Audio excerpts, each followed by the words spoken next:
Ant's over there cracking that bubbly. Crack them if you got them, son. Let's go, baby. This cold, crispy, bubbly. Let's go. I'll get a crack 'em. I'll get some of that sweet, sweet drip. Crack them if you got them. Oh, crack 'em if you got them. Just hits different. Hang on, let me get the trifecta crack 'em. Oh, all over. Did it spray all over Adam when you cracked it? No, not that time. I always hope it does. I always hope it does. Well, and I'm just gonna ask Kurt. I know it's only 11 or now I guess noon in Australia, and I gave it away where our guest is from. We got a guest on tonight, fellas, all the way over in Australia on Thursday afternoon. How wild is that? Kurt, what is going on, man? Yeah, just here from the future, boys. And I've made a mistake straight away. I have a sparkling water because, like you said, it's the morning. But I cracked it before the show, so I'm sorry. I can't give you the crackle sound effect. That's okay. That's okay. Here, I'll do it for you. Yeah. There you go. Crack me if you got There you go. And that's okay. Ant's over there drinking sparkling water as well. That's what the bubblies in Canada are. They're damn good too, man. Like we should try to get a sponsorship from Bubbly. I would take freebie Bubbly. Yeah, I probably drink 3 or 4 bubblies a day. But I got to drive. I got to drive. Different beverages we've had on our show trying to get sponsors. We're 0 from 12 at the moment, but we'll keep trying. Well, hey, it took us a little while, but we have a nice seltzer sponsor, vodka seltzer sponsor from Drip. That's a double R Drip. Hey, you know what I always like to say? If I'm gonna get something inside me, it's gonna be a drip. Shameless promotion. Shameless promotion, but it kind of fell into itself. So, like I said, we got Kurt from the Outback QB Podast all the way from Australia, man. We appreciate you taking some time out of your busy day. We know, like I said, it's afternoon there for you, and we're gonna kind of just shift and move all over the place a little bit. We might go away from Cowboys news. We might just go down the deep, dark alleyway and find a Kansas City Chiefs fan we're talking to. Kurt, we got to dive into that. That's the team you support, right? It is. It is the team I support. Obviously been a pretty fruitful 6 years, but with that comes a lot of hate. You know, I've got a target on my back now, and our listeners constantly write in and abuse me for choosing the Chiefs and calling me a bandwagon supporter because they're good all of a sudden. So it's been an ordeal. The good thing the one thing we're on your team, man. We were probably the few guys that were cheering for the Chiefs in the Super Bowl because the only thing worse than a Cowboys loss is an Eagles win. So we definitely weren't cheering for the Eagles to win the Super Bowl. I was acting like I was a Chiefs fan. So I was feeling the pain, secondary pain for the Chiefs during the last Super Bowl. Yeah, we were feeling the pain for the first quarter and a half, and then when it was already out of the grass, we were like, okay, well now we're just gonna the Band-Aid was pulled. Have fun here. The Band-Aid was pulled. Yeah, it was brutal. I mean, there's no real logic to it, but my most hated team, and this is true, is the Philadelphia Eagles. I know it should be the Raiders or the Broncos or whatever, but I can't stand the Eagles. Nick Sirianni is a big part of that, so I think I fit in on the show in that regard. And when it was Chiefs-Eagles, I mean, I was nervous. You never want your team to lose a Super Bowl, but certainly not to a team that you hate. And we had our first live show, 100 people at a local pub, listeners, family, friends, and I and my parents, who both came, were the only people in red. And I asked them to wear red, even though they know nothing about football. So I was on my own, man. And the crowd was happy, but I was struggling. Well, were you kind of like this when you set it up? Look, I mean, I know it's going to be live, but there's no way it's going to be a blowout game. Like, even if we lose, it's got to be close, right? Last minute touchdown by the Eagles, so it's going to be okay. That's right. Yeah, I think I tipped the Chiefs by 3. It was going to be a thriller. I convinced my dad to wear red because I'm like, the Chiefs are good. And then I interviewed him on the show at 3 after the third quarter, and all he said to end his interview was, "Kurt, I am never following your advice." That was it. Well, that's what happened. I was telling you pre-show that we did all of the playoff games, literally every playoff game that we were looking at and deciding who we're going for. The other team won. Yeah. So we were saying like, NA will never cheer for the Philadelphia Eagles. It doesn't matter who they go up against. If it's the Giants versus Eagles, we're Giants fans. When it was Washington versus the Eagles, we weren't cheering for Washington. We were just not cheering for the Philadelphia Eagles. We were cheering against them. So we lost every single if someone was betting against us on if someone would have just bet against us on everything, they would have walked away with a nice sum of money because we did awful. Every team we wanted to win lost. It was it wasn't great. But AJ, I know it's going to be kind of a show where we jump around a bit. Was there anything that you wanted to dive into specifically? Yeah. Well, first, hey, I think Kansas City Chiefs, everyone and their moms has heard about these guys for a long time. My biggest question that I have at this point is, where are the Chiefs, Kurt? Because we don't talk a lot about other teams on this podcast, right? So I want to open that up right away and just kind of rip the Band-Aid off and say, we're going to be hitting you up for information here just across the board. But for the Kansas City Chiefs, are they in rebuild mode, or is it hinging on a few players and what they decide to do? What's the state of Chiefs Nation? I don't know. What is it? What's it called? Chiefs Nation? Chiefs Kingdom. Chiefs Kingdom. Yeah. It's a good question. We talked about this on the Outback QB podcast the other day, because it's been 6 years of crazy success, right? And there's only so many years that you can stay at that level. I think six might be the max. I think 6 might be the max in this year, in this day and age. Yeah. And the whole narrative last year, and it turned out to be true because they got smashed in the Super Bowl, was the Chiefs have gotten lucky. They're lucky to be where they are, the way they were playing in the regular season, week after week. Yeah, they were winning, but were they just the Vikings from the year before, where the close calls and the little lucky things went their way at the end of games? And turns out that, yeah, they made it to the Super Bowl, but they weren't ready to compete. So we don't know. It's the big unknown. Are they going to compete again? Can they top up again? Can Andy Reid and co continue to get more out of this roster than actually exists? Because that's what they've done. And every time you look at it, there's holes. Do they need more help with offensive weapons? Is their running back room good enough to compete? Probably not.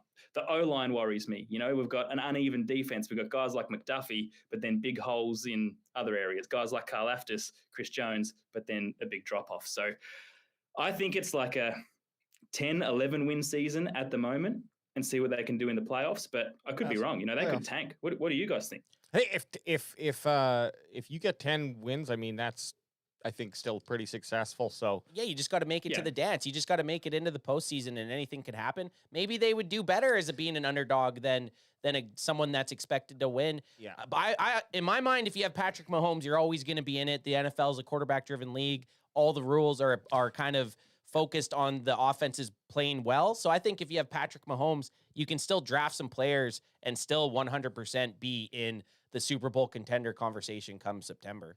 My biggest fear with the Chiefs and having Mahomes, and I'm assuming Kelsey is staying on for another year. Is that debatable? Yeah. So he will be on. Is them finding a stud wide receiver, because it always seems like they're kind of playing with, I don't know, basically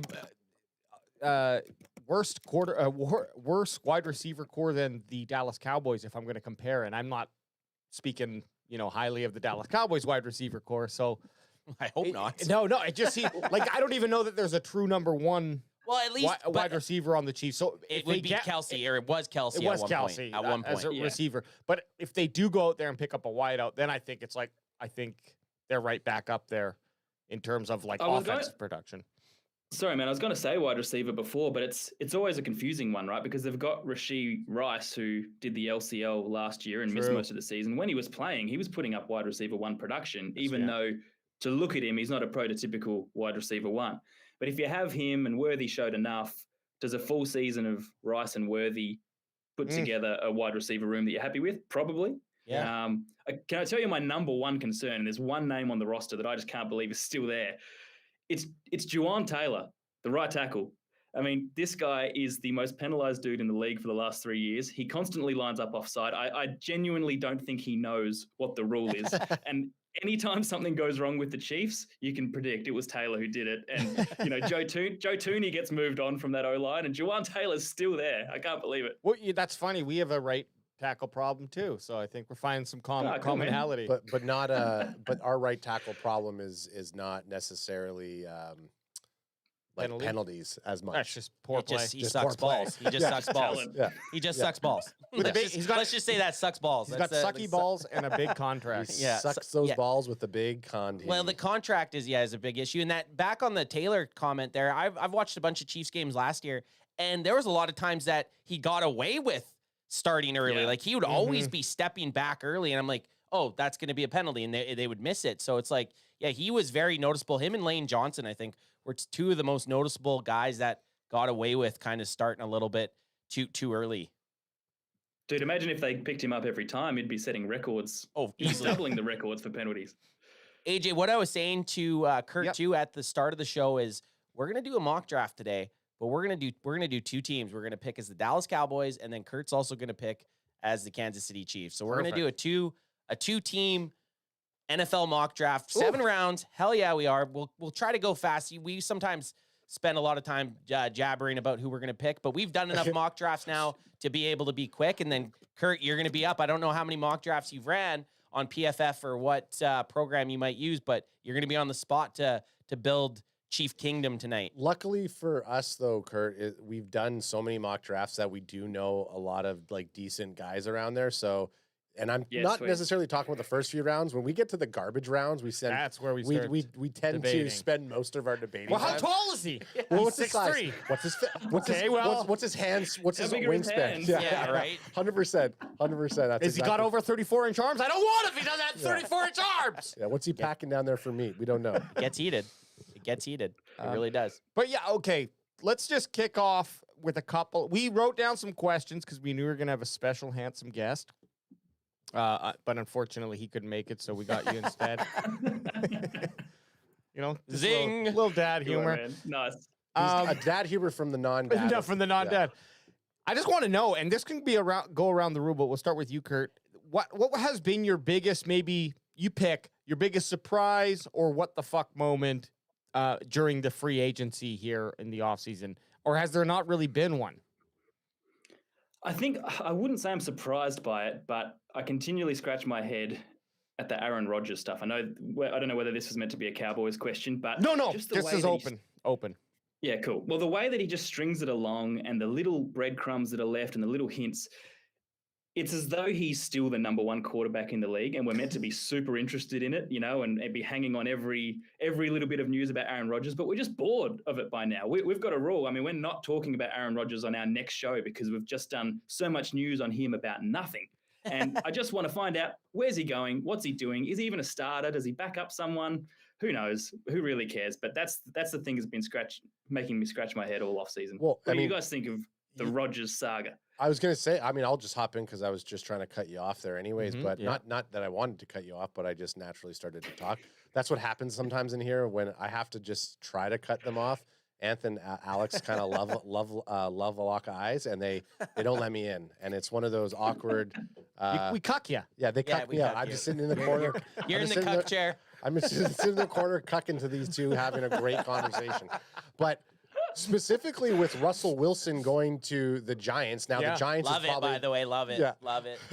The Giants locker room for quarterbacks is probably my favorite locker room right now. Like I would love to, I love the memes that are coming out. You got Jameis Winston, you got Russ Wilson, and then you got Tommy Cutlets DeVito or whatever his name is. But when you were looking at, is he going to go to the Steelers? Like, I mean, that's still probably the most, typical landing point for him. But if that was going to happen, would they not have already done it? Or now that Russell Wilson is in New York, is Rodgers going to go to Steeltown?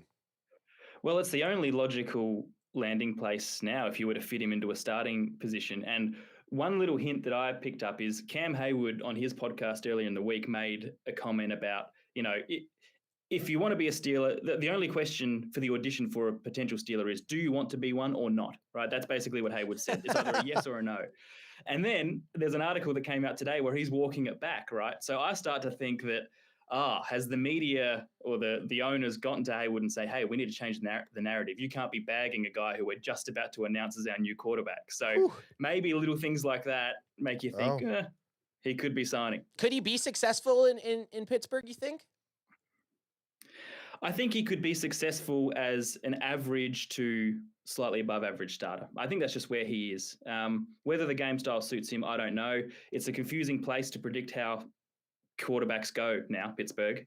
Since Big Ben, they've tried a lot of different things with varying levels of success.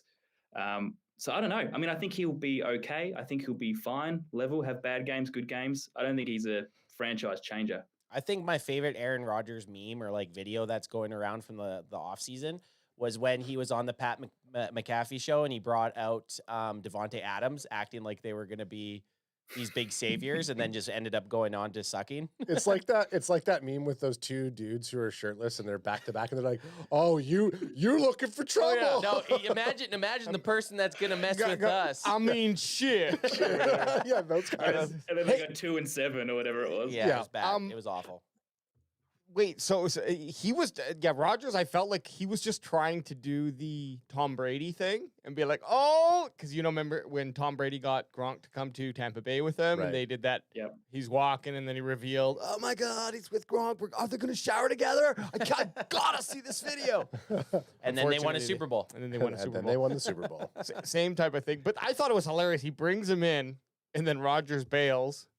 And he just basically leaves his buddy there for half a season. Yeah. But hey. Did I you wonder guys if it's watch a package Enigma deal. on Netflix? I started to watch it on Netflix. I didn't get a chance to finish it. I like watching any type of sports documentaries. What was it? Sorry, I missed that. Enigma. No, is that Rodgers, the Rodgers one? Yeah. He annoys me. To be honest, he kind of annoys me. So I kind of just stray away from it. Was it any good, Kurt? Did you watch it? No, I didn't watch it either. He annoys me too. Yeah, I'm in And the I used same. to be a Rodgers apologist, like I was sticking up for him last year and when everyone was bagging him for certain political things, I was like, we'll just let the man be the man he wants to be.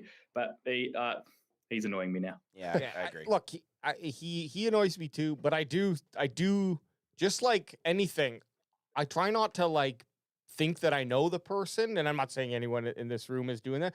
So it's entertainment to me, whether he's a nice dude or being Aaron Rodgers. I love Aaron Rodgers because what's he gonna do next? What's he gonna say? For an entertainment purpose. Just entertainment, yeah. Now, if he was someone who I knew or something like that, I'd be more affected. But it's the same thing with a lot of things. A lot of people a lot of people who are hated. I'm always just like, yeah, but they're so fucking entertaining. Like everybody had that. Everybody had that Facebook person that they would just log on to Facebook to see what kind of argument they were getting. Never comment, but you're just following whatever's lurking, going on. You're just I've lurking. still got them. I've got a list of 5 on Instagram. Yeah. I just log on to Scorn at from Australia. Totally. And if you do your job, if you do your justice, you don't have to. The algo will It'll find you. It'll do that for you. Yeah. Ask and ye And shall just at the provide. perfect moment too. Yeah, exactly. You're When I've forgotten about them for 11 days. Yeah, this is amazing. And then you can go on a deep rabbit and be like, I didn't see these other things that happened from them. So AJ, back to your question about the crazy free agency. This free agency this season, off season was kind of Mild. Yeah, just a little bit mild. I don't think there was any wow things that happened. I know Stephon Diggs just got signed not too long ago, which obviously isn't a big wow thing. But there hasn't really been a big trade or anything crazy. I mean, today there was making the news that Dak Prescott was getting traded, and I'm going to bring this to the Cowboys for a sec. Dak Prescott getting traded to the Cleveland Browns, and I put that in the group chat, and you immediately said, "Well, he's got a no trade clause, right?" But it blew up fast. I logged on, I think at lunchtime just to kind of go through some stuff, and people were posting it like crazy. So something like that would make headlines as being the craziest thing, but it's been pretty soft, I'd say. I would say maybe one of the other things, and only because of the ebb and flow of it, was who was it? The Browns and Myles Garrett, and how he requests the trade, and then he signs the biggest fucking contract. Yeah. Nice tactic, though. Great tactic, and I feel kind of foolish for not seeing that, but whenever anyone's like, I want out of the Browns, I take them seriously. But it wasn't just I want out of the Browns. It was I want out of the Browns. And in the statement, he wrote this because I want to win Super Bowls. Yeah. That was what he said. And now he goes back into that dressing room and he's like, hey, yeah, I still believe we can win one. Yeah, So- I got paid. I'm good now, right? Hey, on that notion, actually, really funny enough, we had a guy who left, definitely not Myles Garrett caliber, but had a chance to solidify himself in Cowboys lore for years to come, and probably still does when it's all said and done. But D-Law, DeMarcus Lawrence, left the Cowboys kind of in the same way. I want to go win Super Bowls. The only difference, well, not the difference at all, basically the same thing. He chose to go to the Seattle Seahawks, where he said he signed a really nice 3-year contract that I don't think he was going to get from the Cowboys, No. $12 or $13 million a year or something like that. So good for him. But he burns the Cowboys bridge as he leaves, basically saying, I wasn't going to win I wasn't going to win a Super Bowl in Dallas, so I went to Seattle to win a Super Bowl. And, you know, that doesn't really make sense, but It's just you're all about the money. was there anyone who left the Chiefs in that type of fashion the last couple of years, who like burned their bridge with the team? And again, Tyreek Hill? Yeah, Oh, Tyreek yeah. Hill. Yeah, that's the only one that springs to mind. And then the poetic justice of 2 more Super Bowls after that. Yeah. with the Chiefs, you know, Yeah. and- yeah, and he's struggling big time. And then he goes on to try and burn the Dolphins when he says, I'm done, after their last regular season game this year, and said he wanted out. And then he has to walk that back. And then you know, him and Mike McDaniels have a meeting together. What was said in that meeting? Oh, man. What did Tyreek and Mike talk about? You know, Mike when the McDaniels, the cameras first are thing he off? probably said as soon as he showed him was like, bruh, dog, bro, how you gonna be capping on us like that? I mean, I like listening. I like listening to Mike McDaniels, but you know, he's Oh, I love him. he's definitely the buddy coach, I think, and with the players for sure. He's the buddy coach, but he also but he has his like tough guy coach that he's like, oh yeah, so we're cool, bro. Hey, go smack that guy's Go smack him around a go little smack bit. him around a little for me. Okay? Tyreek Hill, go get him, go smack him around. Yeah. Crack him if you got him, son. Let's Crack 'em. go. That probably doesn't hit as much. So- yeah, it does. I got a question. You talked about DeMarcus Lawrence. We didn't get into the DeMarcus Lawrence and Micah Parsons back and forth. I was going to use that as a segue, but since we didn't, I'm going to ask Kurt. That's as an French for segue. Yeah, as an outsider looking in to the Cowboys, what do you think about Micah Parsons? I don't want to even set up the question, but like just Micah Parsons as a player personality, what do you think of him as an outsider looking into Cowboys Nation? Freak of a player, one of the best players in the league, certainly, and that's pretty obvious. I don't think anybody doubts that. The Twitter stuff, I can probably do without the Twitter stuff. I think it just invites trouble, right? Like again, it's entertaining. I love sitting back and watching it as a guy who doesn't have to worry about how the Cowboys play. But man, do you want your superstar, your franchise guy, in a Twitter battle with guys who have just left? I don't know does it help you guys? I guess one thing it does is it shows that he really loves the Cowboys and he wants to protect the brand, and he's offended by people who want to leave, which is cool. That's a cool trait. But I don't know. He shoots from the hip a little on Twitter, which doesn't help. The thing I will say, because I would say we're a little bit back and forth. I mean, We soured on Micah a little bit before last season. yeah, just for the Like, just- podcast stuff. Just soured. Same thing. Didn't show up in the playoffs. Playoffs. He hadn't played very well. He'd kind of struggled in the later half of seasons. And we were just with the podcast thing, like having CJ Stroud on and having guys from the Packers or Jordan Love on right after he just knocked you out of the NFL season. We were kind of like really, man, like if I was granted these guys are making millions of dollars and it's a job, it's like if someone just smashed me out, the last person I'd want on my podcast a week and a half later would be that. So we kind of soured on him a little bit. But last year being going through the injury and then the Cowboys sucking and him still having a very good season and kind of taking on that leadership role, I think we all kind of are now back on the Micah the wagon.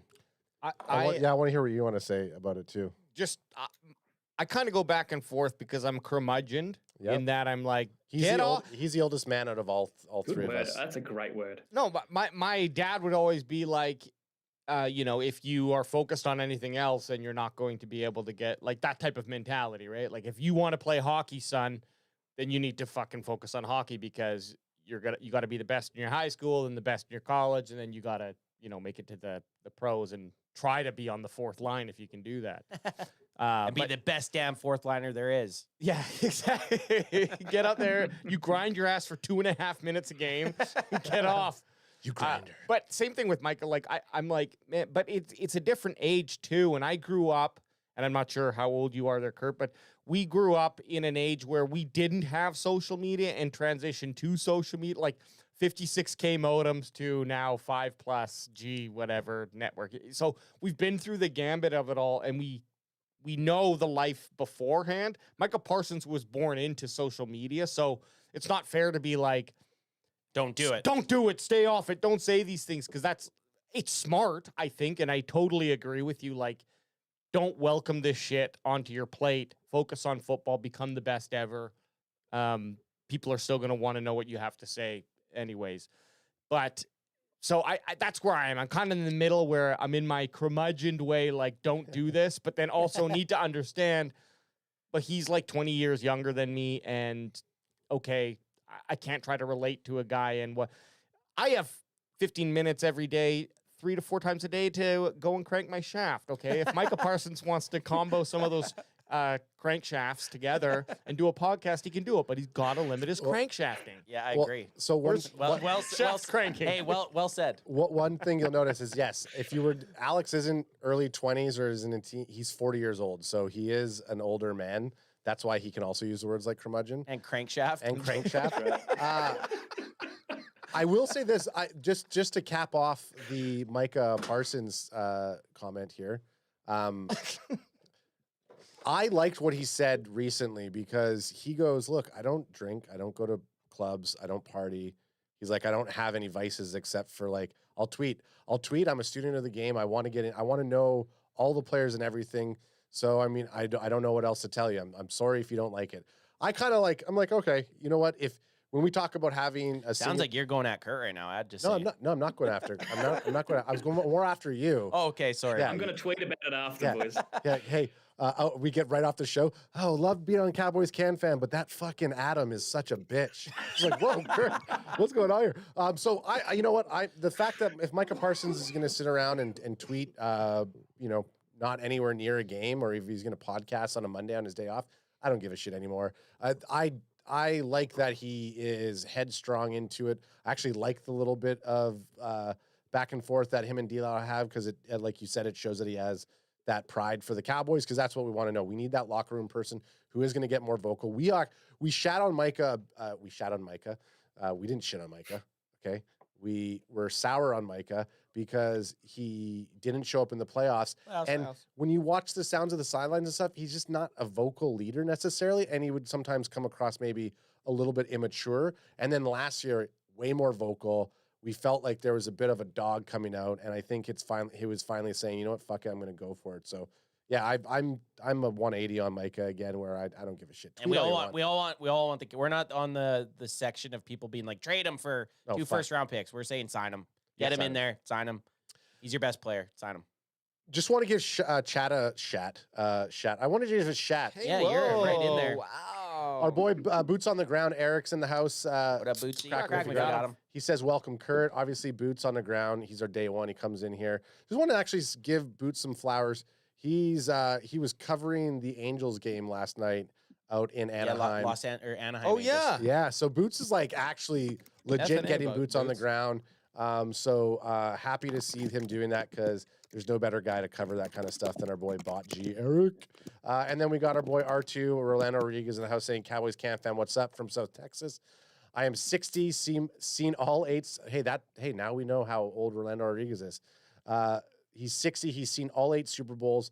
Hope I'm still alive for the next one. Cheers, crack him if you got You him. will be. Go Cowboys. You will be. Rolando, I as well. Yeah. I as well. Alex also hopes he's gonna be alive for that. I say Rolando, you got at least 7 years left in you. That's your floor. No, that's my floor. That's your floor. Ceiling 152. And There, here's There's a lot of space. here's a nice little segue into the next topic.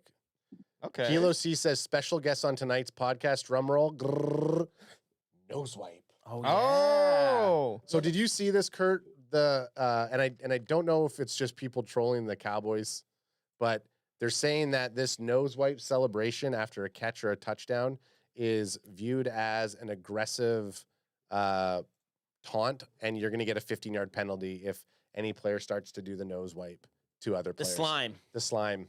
They call it the slime. Right. What does it mean? Who knows? What have I missed? We're from Canada and we're white. We have no idea what it means. We have Dude, zero I'm from clue. Adelaide. That's like the Canada of Australia. So I got no idea either. So We have no idea what it means. So CeeDee Lamb, whenever he'd make a big catch, you can see it on the screen right now. He'd do his like little slime, they'd call it. I always thought it looked like he was bucking a rail or something, but he would do the slime, and we all got stoked. We'd all cheer, and we'd all do it with him. But now the NFL is saying it's a violent gesture. It's it's upsetting because I don't. His alternative that he did. You know how in video double games, push? yeah, the double point. In video games, they give you your main whatever move, but you can do your side celebrations. Yeah. I don't love the side celebrations. The CD, the nose point is specific, and I don't know it's just true or not. We'll see. But just to bring up on this as well, there was talk about the tush push being eliminated, which is also stupid. Part of I guess the offseason. Well, I did some thinking like about the owners meeting, the or owners something? meeting. Yeah. I did some. I heard an alternative perspective. Oh And shit! I Okay, Daddy, want to let's share hear it what with you guys got. because I'm against it for the same fact that, just for the, I don't think you should eliminate a move in football because teams have a hard time doing it, Stopping it. stopping it. But the argument was that on defense, they made a rule because people would push on special teams. They'd push a player from behind to get them through the gap quicker to block a punt or a field goal or punt on special teams. So they made a rule where you couldn't do that. And that's only on the defensive side of the ball. So the offensive side of the ball, I guess, doesn't actually have that rule in place. And what people are saying is just make it the same for offensive defense, which by default would eliminate their ability to push, to do the tush push. So I'm all for fairness. Yeah, if And offense that makes can do more it, sense than yeah. just saying remove it because you can't stop it. Because they've already removed it for the Defense. for the defense. Yeah. Kurt, what is your thoughts on the tush push? Should it be removed? Well, no, I don't think it should. I think it is fair because all 30 teams can do it. Yes, it's 32 teams, I should say. Yes, only on the offensive side, but everyone can do it. It's just one team's great at it. And I think, is this the second year in a row that it's been brought up at the owners' meeting? Yes, probably. I love the system where a team has to dob another team in. Like the Packers this year were the ones that said, we'll nominate it, guys. We'll make the complaint to the league. And then next year they've got a deal for another team to do it so they don't all look like they're little rats. But I reckon keep it. Just figure out how to do it. It can't be that hard, can it? Well, that's what I mean. Not even to do it. I feel like there's always a counter to a punch, right? Like there's got to be a way to stop it. I want to see someone stop it or at least have it have less success. There's got to be something out there that you can do that's not going to make it as successful as it is. There has to be. The teams just haven't figured it out. If it's getting some big fat fuck that's 360 or 70 pounds on your team, that you just have that roster spot for him to just lay his ass on the ground. I don't know. There's something out there to stop it. I'd rather see teams stop it and them have to go away from it because it's not working every time than them continue to do it or it get removed. Like I don't want to see it get removed. It's that Madden glitch. It's that Madden glitch that one play that has nothing but success on it, and no matter what you do, you can't stop it. I think Alex is right. If you can't line up in a similar fashion, then is it just one of those things that is unstoppable? What's the modification that you can do with it? And mind you, are the Eagles defensive, in practices when they're doing one-on-one, or scrimmages or whatever?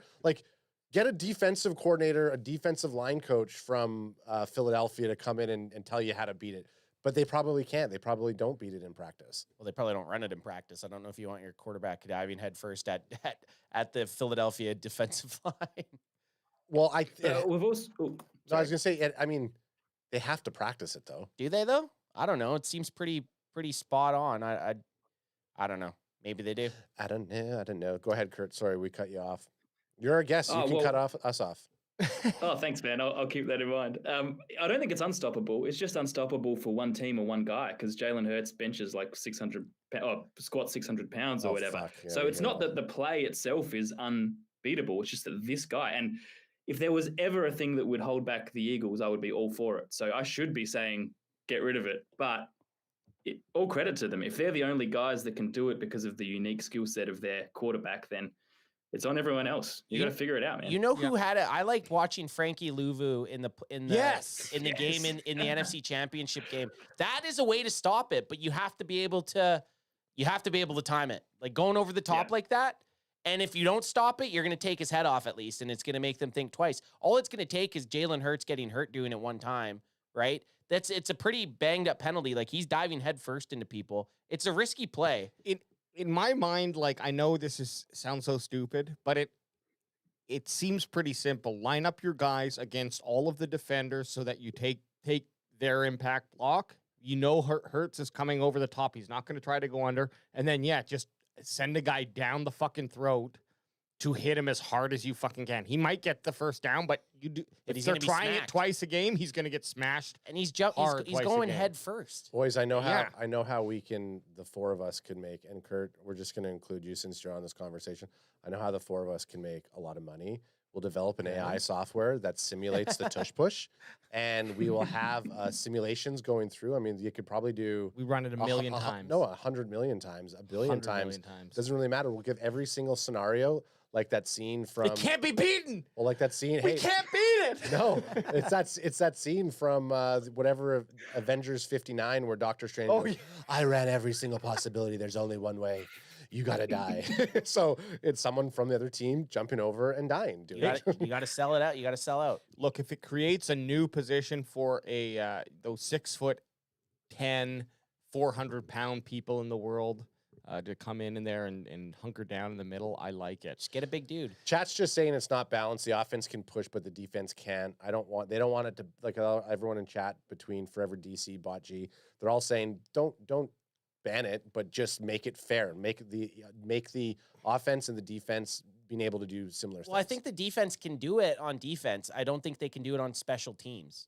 I don't think there's a rule about the defense not being able to do it when they're lining up on goal line. I think it's just they can't do it when they're trying to block a kick. I think that's the only time. They might have made it for all of that. You look at every time they did. defensive side of the You look at every time Jalen Hurts did a tush push. Guaranteed, there's a defender pushing another defender. Oh yeah, 100%. And here's the other thing: you're not allowed to grab your player and pull him forward on offense, like Happens all the guards do all the time. It's a little bit of a gray area. It kind of like any sport where there's the rules of the game on paper, and then there's the way that the referees, call the game. And I'm okay with it. At the end of the day, I also agree.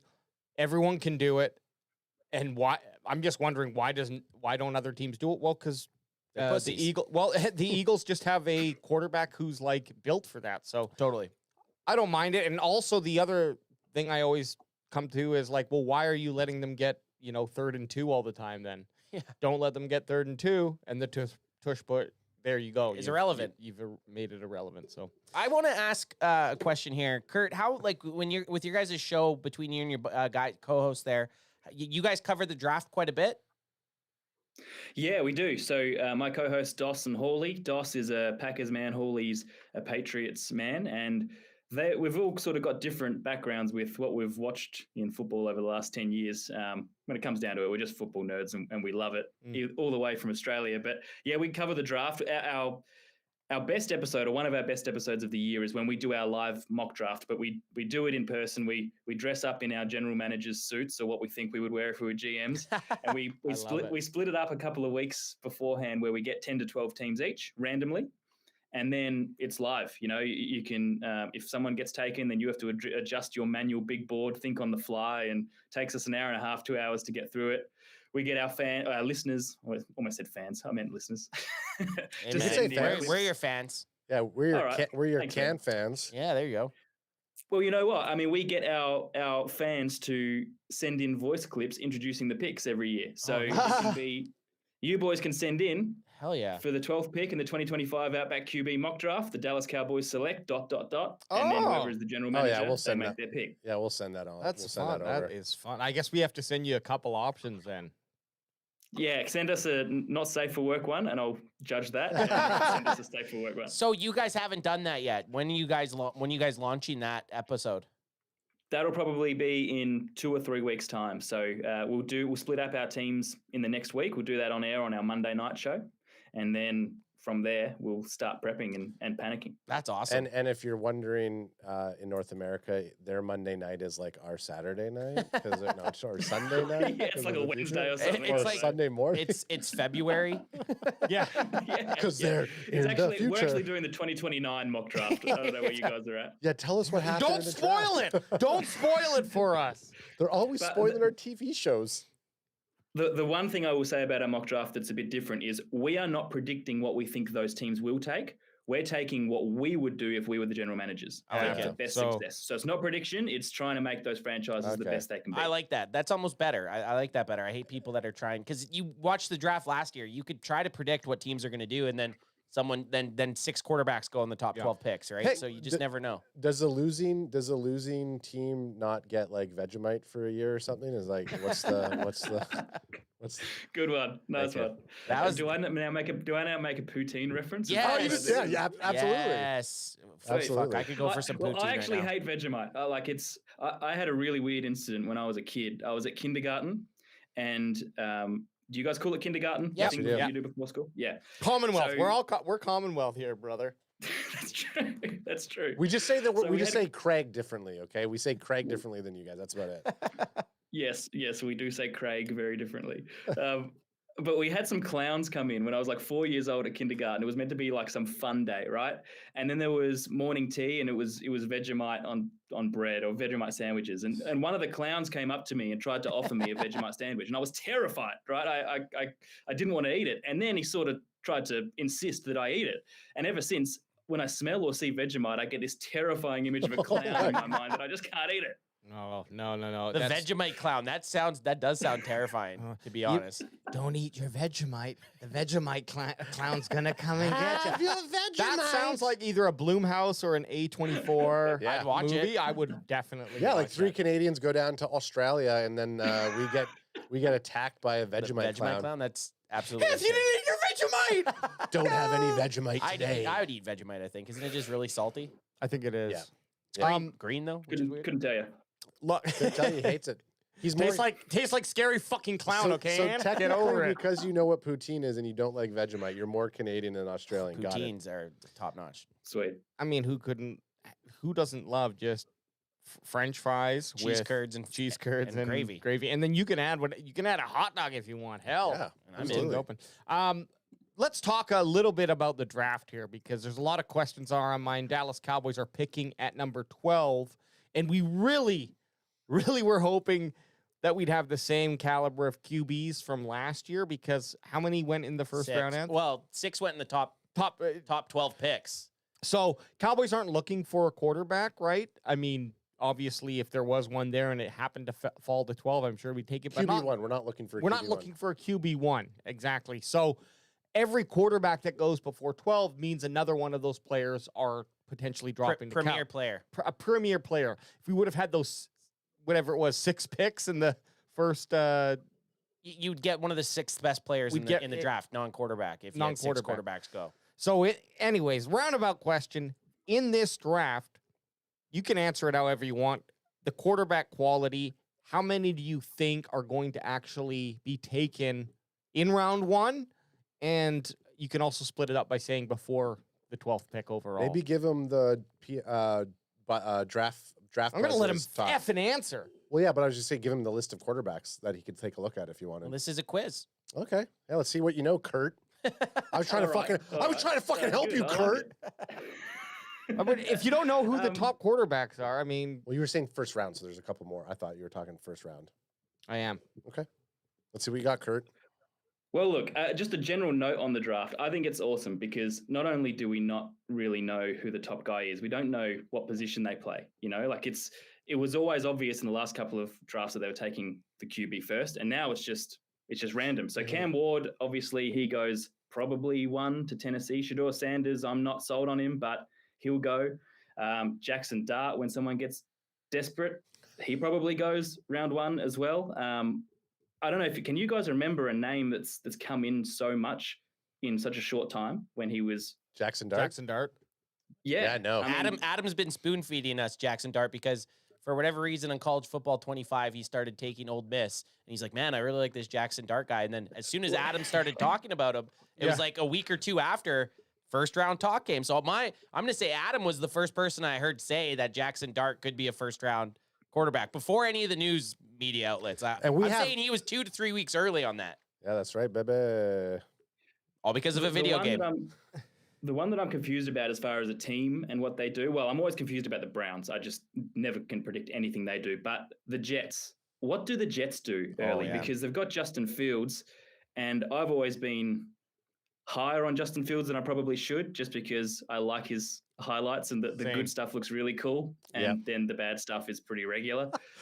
But do they take someone, or are they going, no, we've got Fields and we're going to build elsewhere? I don't know. They've been, we've on so many mock drafts, they're probably the one team that every time I see a different mock draft, they have a different player that is being selected for them. I see Tyler Warren going Yeah. to them quite a bit too, and in a lot of mocks too, like analysts They mocking. need a tight end. Yeah, I see Warren going to them quite a bit, but that they have that 7th pick, man, they could go a lot of different directions. They're going to get a very good player. So it depends, I think, like you had mentioned, if they're sold on Justin Fields or not. Are they going to give him a weapon, or are they going to try to build up the defense and then maybe make a move for a quarterback like Arch Manning next year and just kind of let the next season kind of fizzle out? 7's a weird spot. They could even move up if they really thought they had they saw a player that they could grab that's once in a kind of generation. So that's a good call with the 7th pick for the New York Jets. They have, and the Jets are another team. Like you said, the Browns are weird. The Jets are fucking weird.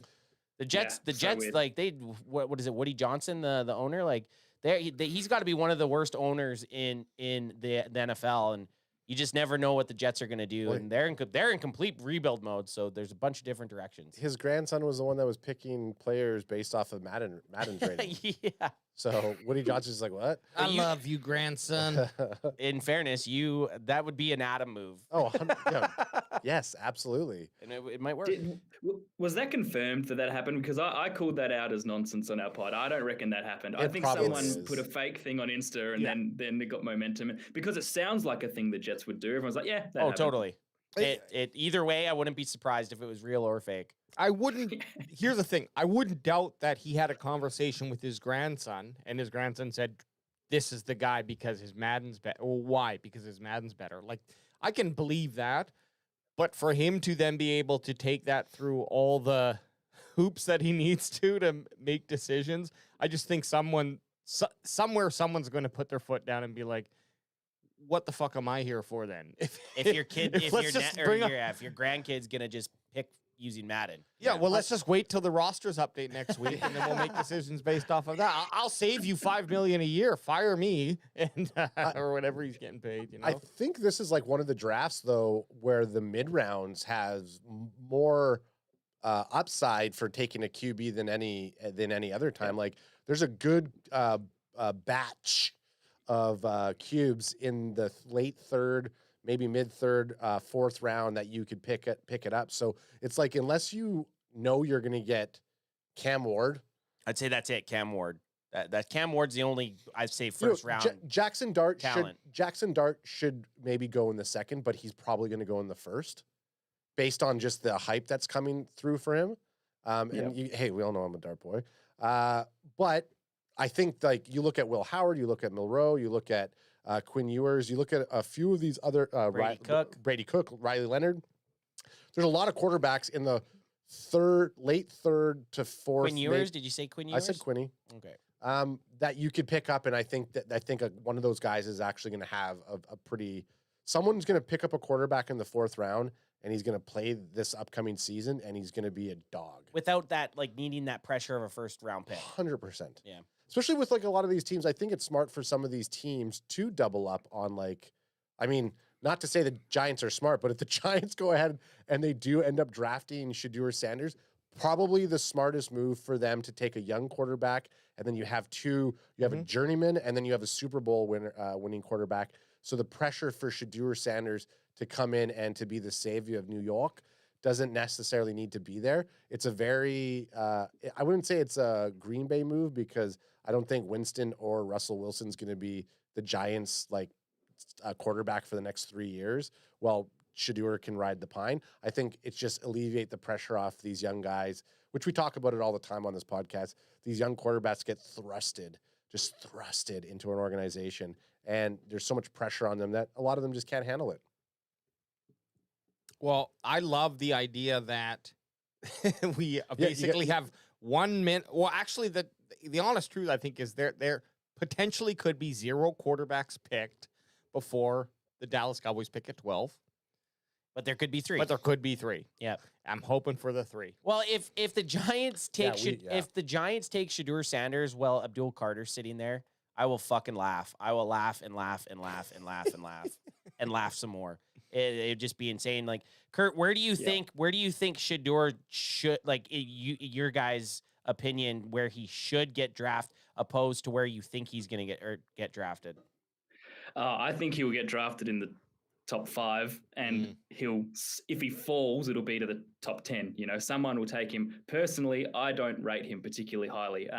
What I try to do when I look at like draft prospects, and I'm not a tape dog at all, I'm just a guy from Australia who likes football, but I like to watch a little bit of them first and make up what I think are the good and bad bits in my mind, and then read the reports about what the pros are saying.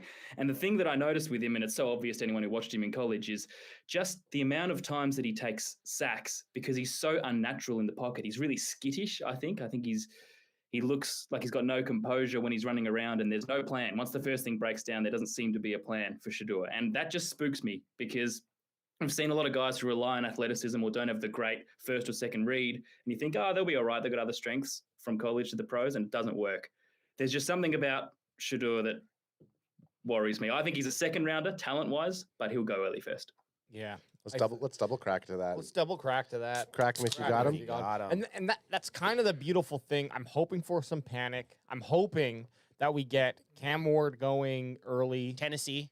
That would be ultimate. And then we want Shedeur to the Giants. And Shedeur to the Giants. He wants to go Tennessee. And then dart to the Jets. Someone panics and is like, well, if we don't get him now, he's gonna be gone by As the time Cowboys fans holding that 12th pick, that is the best case scenario. And we also kind of want, I mean, we've talked about it here before. It's like, you know, obviously if Genty's sitting there at 12, we would hope the Cowboys take him, but we almost don't want to have that opportunity. Like, he's going to go, so let's just let him go early. So we don't have to be thinking, do we get him? Are we going to take him?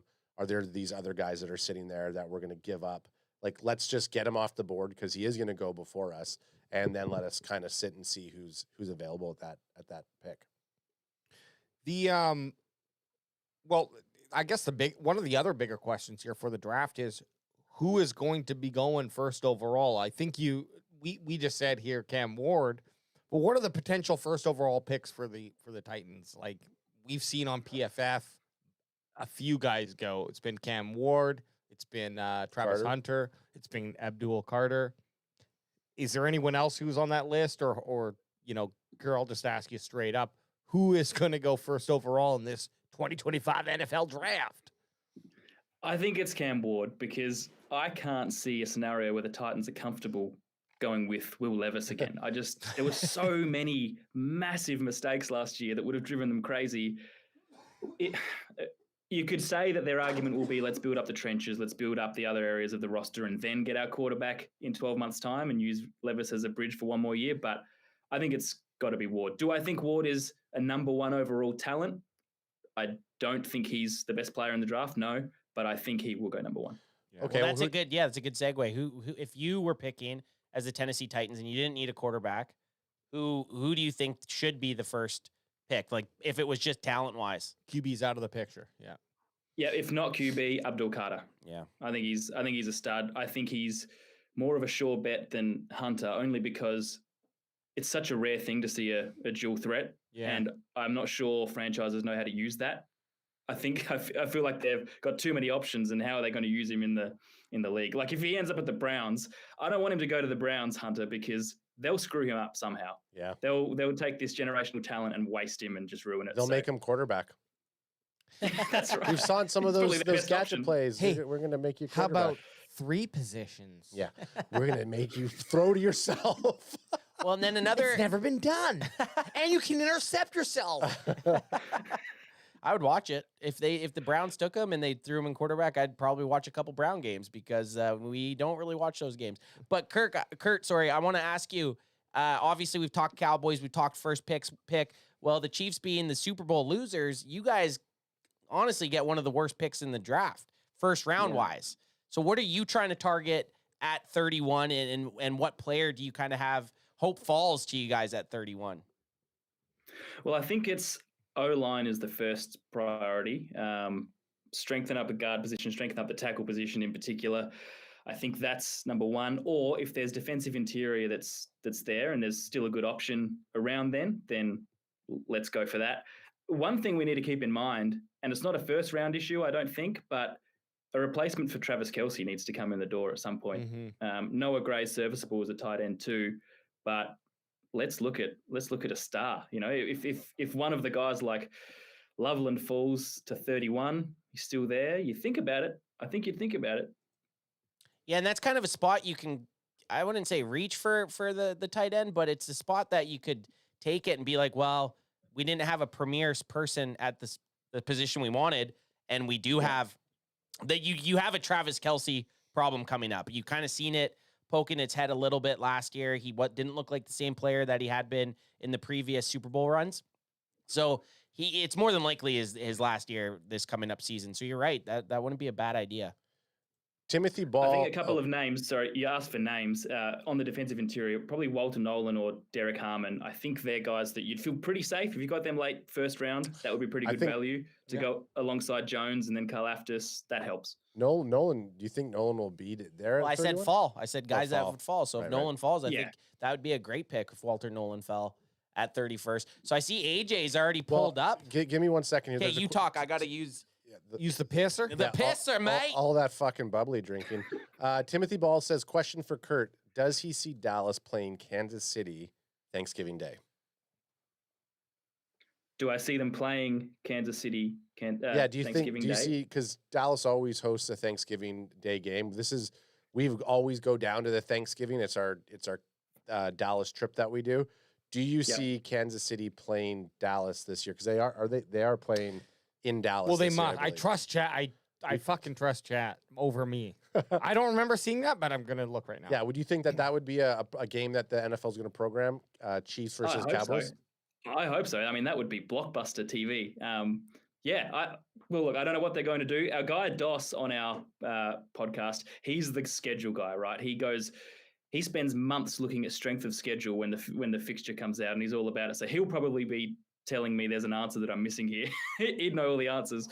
But if that happened, man, that'd be great. I would love to see them program that. Yeah, and they do play the Chiefs. So. Yeah, everyone's saying they're hoping. Oh, they do. We said that last time. I think we're like, the Chiefs. Chiefs would be a good game to go take a look at. But what we don't want to end up with, Kurt, is either the Giants or Commanders. We've seen that so many times. Yeah. That it's just, please give us honestly, anyone else who were playing at home there. Chiefs would be lovely, though. Chiefs would be nice. Fun. We've driven through Kansas City. Actually, we stayed in Kansas City. We stayed in Kansas City. Yeah, I watched the Dallas Cowboys beat the Kansas City Chiefs in 2017. I went down. Yeah, take that. Alex Smith. The glory years, huh? Tyreek Hill had a crazy ass touchdown just before halftime. But the Cowboys got the win. It was a good game. Take that, Kurt. Yeah, Kurt saw it live. Hey, Kurt saw it live. So just before we get into that mock there, I just want to give a shout out. Rolando Rodriguez says, Cowboys fan. My wife's dad is a former Green Beret. He's 81. I am 60, Army infantry. Still have 10 years for the Cowboys to win a Super Bowl. Laughing, crying emoji, LOL. Cheers, crack 'em if you got him. Go Cowboys. Hey, that's our boy, Rolando. I was just throwing a little joke, Ski. I believe you're going to be around here for long enough that we're going to meet, and we might have to do some oiled wrestling. Yeah, I mean, Rolando Rodriguez, he's from South Texas, so he has to make a game that we're going to make. Okay, boys, is it that time? It's that time. So we're going to do a little thing different because we have Kurt here. Kurt is a Kansas City Chiefs fan from Australia. We're going to pick as two teams today. We're going to be there to give a little bit of insight with Kurt, just as outsiders talking in. But we're going to do two teams, the first time ever on the Cowboys Can Fan show. So this should be fun. We never really get to see the guys that get picked around the later rounds because we usually go as the Cowboys. So, Kurt, this is going to be a good time. You get to play as the Kansas City Chiefs or pick as the Kansas City Chiefs. Question. So, Kurt's picking as the Kansas City Chiefs, obviously we will be his support staff. Usually when we have a guest on, we give them access to say yes or no to the pick for the Cowboys. We're not going to do that to enemy territory right now, right? I'm fine with it. So, Kurt's going to be the yes or no on what we pick here for the Cowboys? Sure. Okay. Well, I think we'll spit our mind, but while we have Kurt on, we might as well get his opinion, and if there's if we're all debating, we can go to Kurt as the We're like, Kurt, we're picking. You Love can't it. talk for 3 minutes. Yeah. Let us all talk. Yeah. No, I mean we're all in there. But if we have 2 versus 2, then it goes Yeah. with Kurt's pick. Okay, Let's I go see. that way. Now, is this mock Fuck draft 7 or is this 8? This is 7. This would be This 7. is 7. This is 7. Okay. Seven. Mock draft 7. 7. We are mock draft 7 with Kurt. I'm surprised from eight- Outback Cowboys or Outback QB Cowboy Podcast because he's a Cowboys fan now, not a Chiefs fan. I'm surprised AJ hasn't made a little AI jingle for our I mock know. drafts. Fuck. Well, I wanted to go an entire gotta mock I draft still season gotta where he mock. hasn't done it yet. So, now No, I'm good. Well, now I have to. you have to. You've been called So out. Kurt, we have the sliders. We don't really mess with them. I don't know if you've used PFF much for mock drafts or what. Heaps. Okay, Heaps. so you're used to it. We don't do anything crazy with the sliders. We kind of leave them. Sometimes we change it a little bit, but The only one we change is the we put it in the middle of the public versus PFF board. I haven't really seen a major difference with that one, but that's all we roll at. And we like to go slow that first round. We like to slow roll that Yeah. first round because we like to call it out. And there's no we like rules. to edge. We want to edge to our pick. Captain Kurt, if you wanna trade up or something like that, you're allowed to say Yes, that sweet. whatever you want. Okay. Totally. Good call. Good call. If Kurt wants to trade up into the first round or any round, just let us know. Okay, here we go, baby. Do it. All right, and Welcome Kurt, to the any- draft. Anytime you want to pause, let me know. I'm going to do my best to hit that pause. button. Pause. And All right, chat, be vocal. You tell us what we want too. Okay. Here we go. Here we go. Here we go.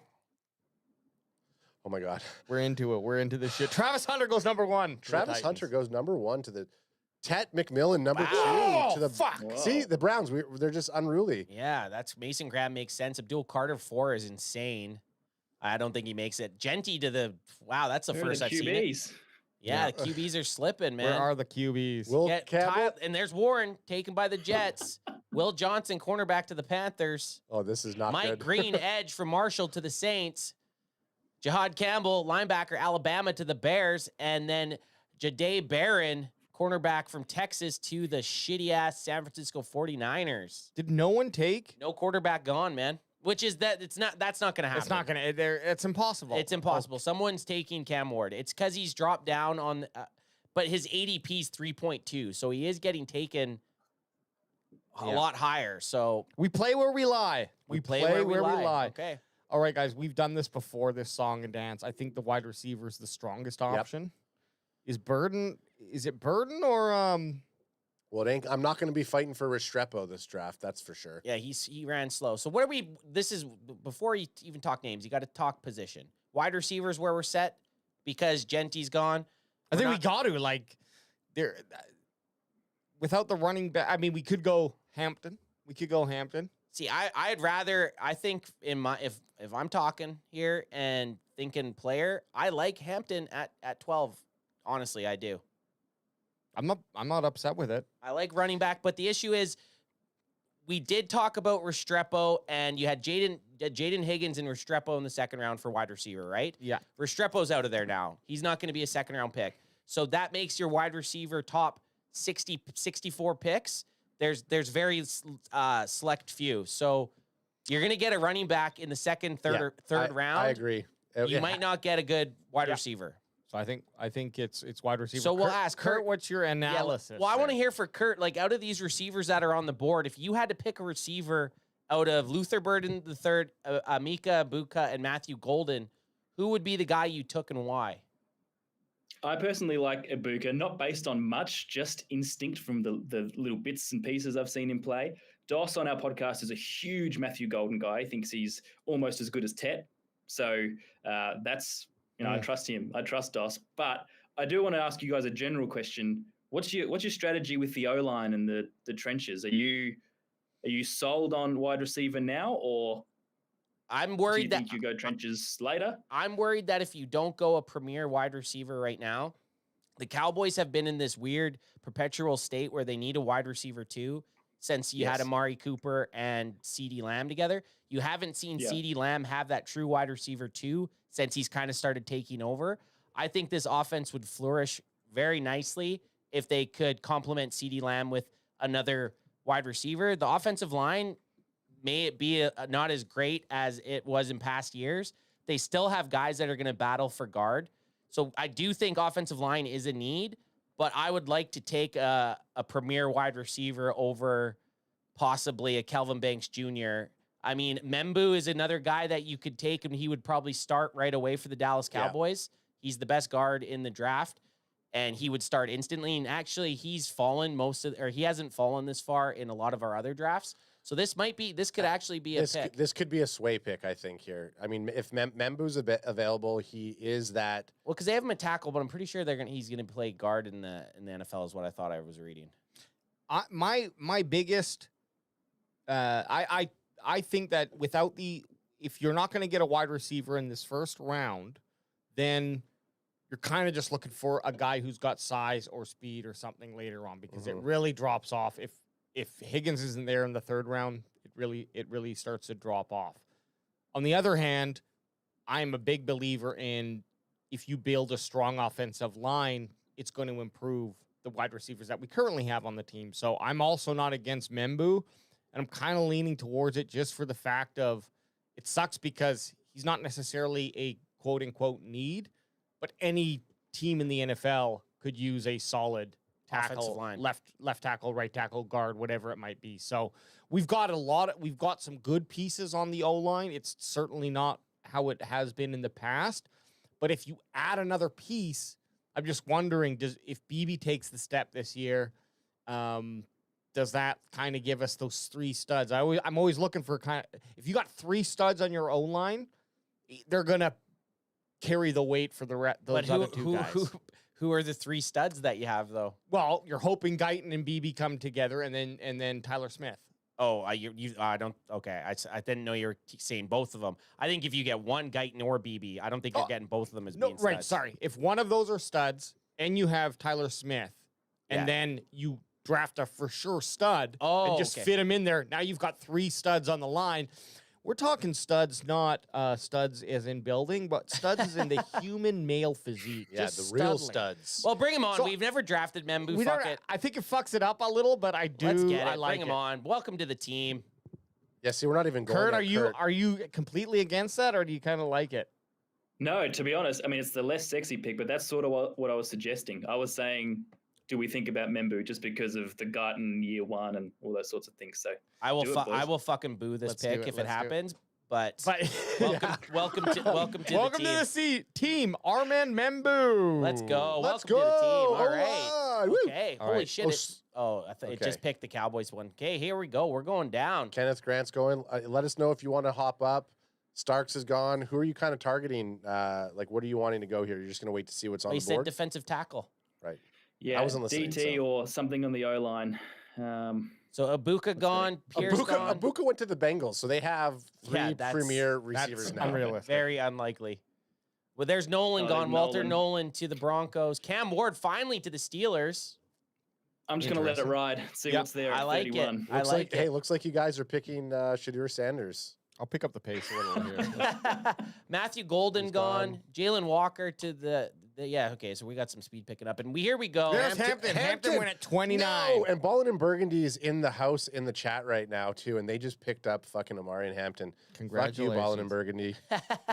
All right, the Chiefs are on the clock. Is that Harmon that just went? Yes, Derek Harmon just went. Oh, defensive interior. That was the one I was holding out for, no. to be honest. Dude, you should have juiced it up a little bit there. I just got your defensive interiors here, but let me know who you want to look at and how you want to look at them. All right, let's have a look at Alexander. Let's just see what his last few years has been like. Yeah, hey, Alexander's not bad. Hey, that's not bad right there. Look, we call it. So when we look at this coloration up here, we call it our dehydration meter. When you see nothing but green and going into blue, that means he's very hydrated. It's solid. Yes. If it's all pissy, you don't want yellow. We don't want we don't want dehydration. So. You don't want dehydrated piss. You got to make sure he's. It's like you're in the desert. You're from Australia. You know what it's like. You need to be hydrated. Man, I literally just had to go off screen for a second, put the air conditioner on because it's boiling here in the studio. Exactly. Oh, shoot. This isn't nerves. This is just sweat from the heat. Yeah. Holy shit.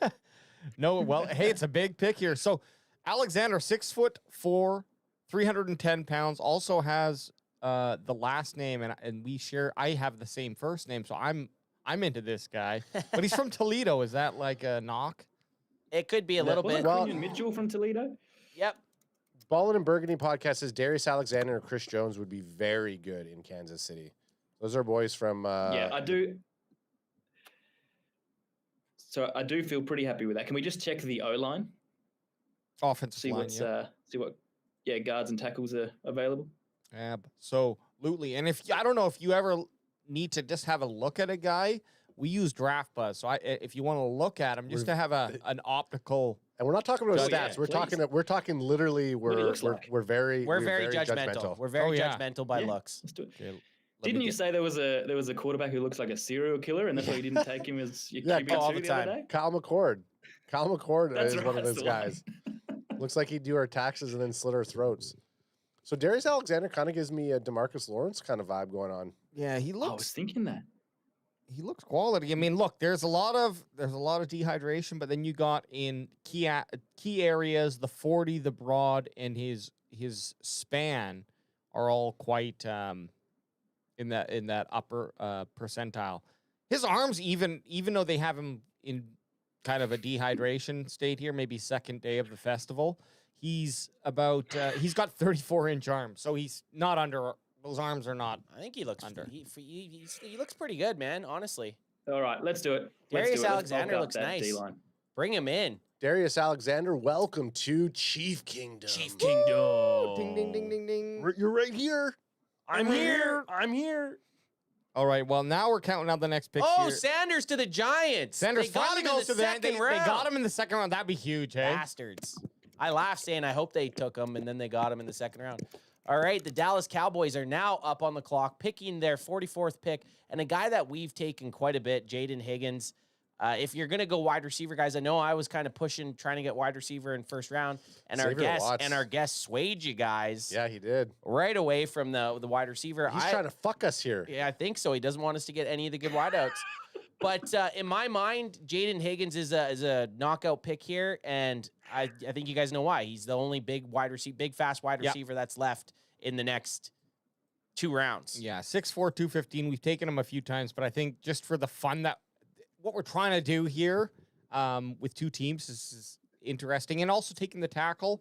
It'd be silly of us not to take the wide receiver and then just look at who's in running back in the third or BPA. You know what I would have liked to do if we didn't go offensive line in the first and we went one of those wide receivers, taking Tyler Booker in the second here, the guard from Alabama. This would have been a good spot to take him. Sure, he didn't have the greatest 2024, but the guy's he'll instantly start at right guard if you bring him in. Yep.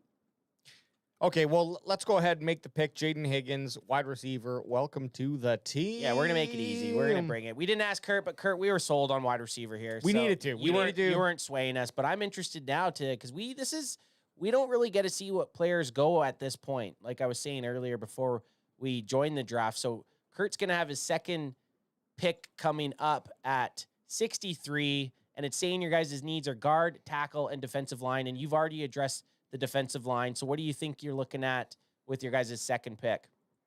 I want to tackle big time. Jawan Taylor, I mentioned my concerns with him earlier. So that's one side of that O-line. The other side is Jalen Moore, who we got in as a free agent from San Francisco, who wasn't a consistent starter. He's not a stud. So what are the names that are left? Ursary, Trapillo, Wow. Yeah, Ariante Ursary, Ozzy Trapillo, also known as T-Rex arms, Marcus Embo, and Jonah Saviane. Help me out here, Saviane. Saviane. Is Donovan Jackson gone? I had my eyes on him, but I assume he's gone. We'll take a check here. We'll search and see. Yeah, Donovan Jackson. Yes, he went to the he went to the Houston Texans at 58. Just 5 picks ahead of you guys. Okay. Well, look, there are a couple of things I'm considering. Ursary, I mean, he hasn't allowed many sacks in his, well, certainly not in 2024. He allowed only 2 in 2023, 1 in 2024. I don't mind him, but it also seems like there's a bit of an omen with a guy named Ozzy. And your first Australian guest? Totally. I think you're right. Definitely. And can we get a look at Ozzy? What does he look like? 6'8", 309 pounds. So we've taken him. No, we've talked about taking him, and then we all started laughing because he was so. Oh my goodness, this guy would drink a beer with. Definitely. He's your prototypical. This is what I want my offensive lineman to look like. This is this is the guy who, when the tractor breaks down, you call in Ozzy, and he just he lifts the cow up off the ground and puts it in the trailer for you. I mean, that's filled me with confidence. That, like you say, he's got the jowls of a Hall of Fame O lineman. Oh yeah, definitely, 100%. How worried? I don't need any more. How worried are you for tackle with arm size? Are you one of those guys that if they don't have 34-inch arms, they can't play?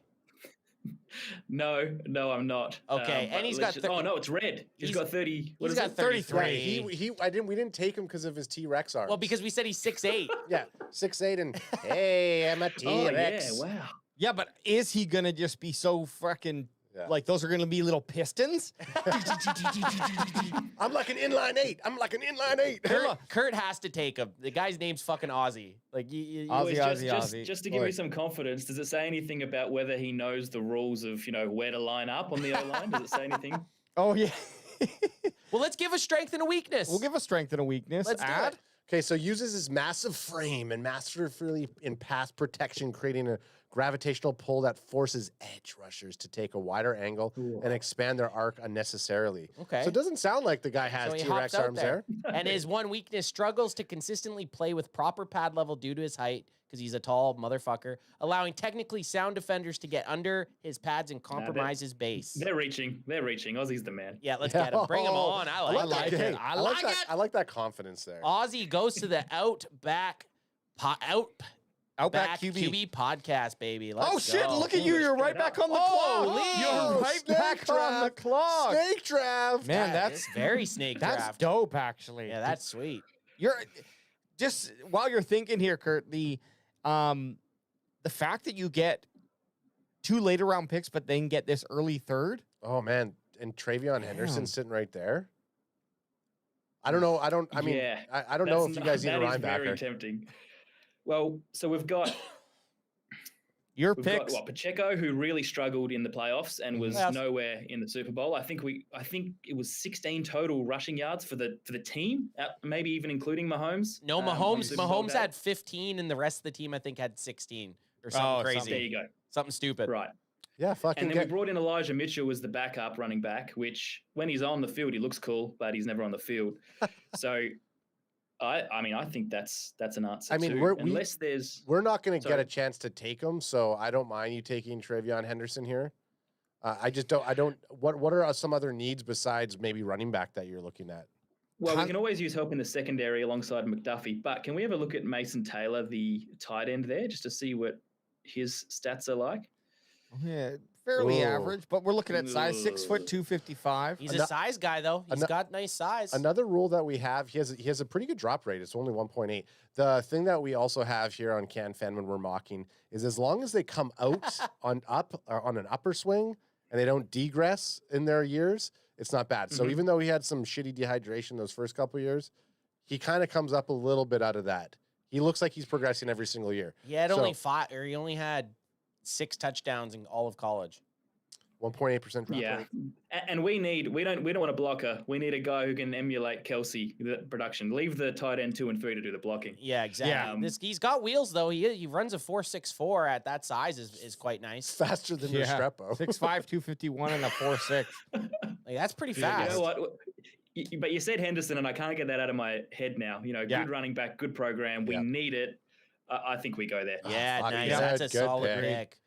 All right, Welcome Henderson. Chief Kingdom Henderson. I think he has a chance to be the best running back in the class. Honestly, that's that good. That's a great pick, and I really am pissed off that you took him. But, okay, let's see. But just between us, was there any running backs taken? Yeah, Dylan Sampson went. Judkins must have went in the second. I just mean in between Henderson. Oh, right. Henderson and Judkins gone. Let's have a quick look at running backs as well. Back to our boy RJ Harvey at 85th rank and DJ Giddens. So based on his 40 time, Jaden Blue. Yeah, Jaden Blue. I keep saying Jaden. Say it with me, Jaden. So Jaden. So JD on blue. You fucker. Why don't what are we into trading back a little bit here and maybe get if we trade back in the third and maybe pick up a fourth? I don't hate it. I think adds Let's onto fucking something dangle, there. I think boys. adds onto something there. Try to pick up a 4th round pick and next- still get one of those running backs. Our pick is the 91st pick. So if you look at the running back situation, Oh yeah, there's a chance, but we'd be getting the Devin Neals, the Damian Martinez, Well, Martinez, Jaden Blue. Jaden We Blue. probably could get that fast Okay. mofo. yeah. I don't mind. Yeah, This I don't is- mind it. Let's get it. Let's pick up a 4th round pick here. And we like, hey, Can fan, we get crazy sometimes and we double halfback it. We're not afraid to go back to back halfback. So if there's Here's the thing. Now we have to be honorable here because Like realistic. I could just fucking Yeah, and scoop you're not- them for so many you're- picks, and and you're that's not going to gonna. happen. We're not So, going to do that. do you think the 76 pick for a 91? So 91st was the furthest or the closest up that we could go to, right? Like there wasn't anyone higher. The Baltimore Ravens was the for highest. trades, yeah, we could try to trade Well, up. let's try to let's try to trade because then it'll make Sure. it harder for us to trade. Yeah, go like 84. 84 with the Tampa Bay Bucks. Yeah, let's try that Let's see if because they'll make us trade more than. yeah, they'll take it. I like that. 84 and 184. So we trade back about 8 pick. Sorry, Yeah, 8 8 picks and pick up a and 121. pick up 121. Do it. Yeah, let's get it. That's fair, that seems right? fair. It's fair. What do you 88%. think? What do you think, Kurt? You think we're cheating the system here, or is that 84, 121 for 76. I think that makes sense. Yeah. I think you can do that with a clear conscience. good? We don't want to cheat our. Oh, you fuck you, Tampa Bay! Fuck you, Tampa Bay! You fuck. We're fucking giving you the deal of a lifetime, and you Fuck go you, ahead and Baker. you cancel us. Hang on. That is bullshit. I'm We're gonna going to the Steelers. I'm going to try one more with the Steelers. Let's get it. 83%. Come on, Steeler Nation. Be good to us. Yes! Fuck you, Tampa Bay! Do-do-do-do. We got Kurt, two we, words Kurt, for we you. Suck it. Kurt, we take this very seriously, okay? We I love it. give I'd be you disappointed if you didn't. we feed you a trade like that and you decline it. Get out of here. Feed you a trade like that and you decline it. I'm leaking it to on Twitter on Yeah, tweet it X right too. now. Tweet it right now. They didn't take the trade. Pussies. You fucks. All right, Okay, here we well, go. who are we gonna get? So Chris Paul Jr. went to. No, you- Oh, who did they take? They I Chris- guess Chris Paul Jr.? I'll wait till it finishes. Yeah, here. who did they trade up to grab? Chris Paul Jr. Chris Paul Jr. That's linebacker. pretty good. That I is- saw him Bonus. sitting there. But That would have been a good pick. it would have been good. It would have been good too. Okay, so running back. Let's check it out. So now we're just up into RB. We got I mean, the same picks. I mean, RJ Harvey's there. We still probably have a chance that we could go RJ Harvey.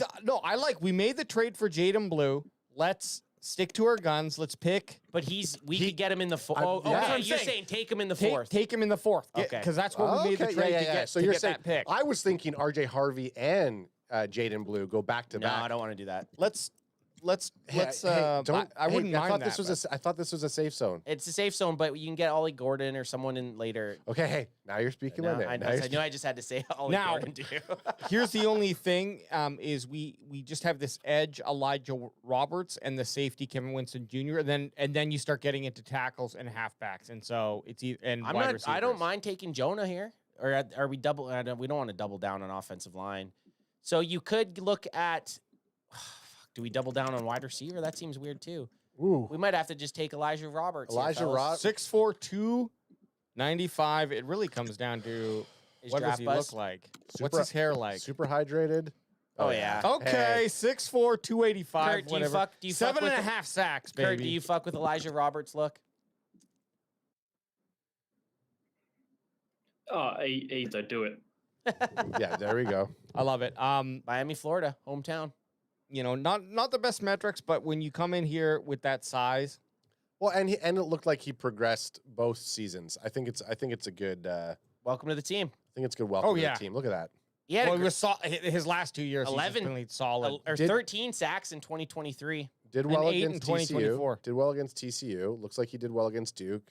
Let's do it. Clemson, he played well. Clemson. Yeah, let's get him. Hey. Welcome to the team, Elijah Roberts.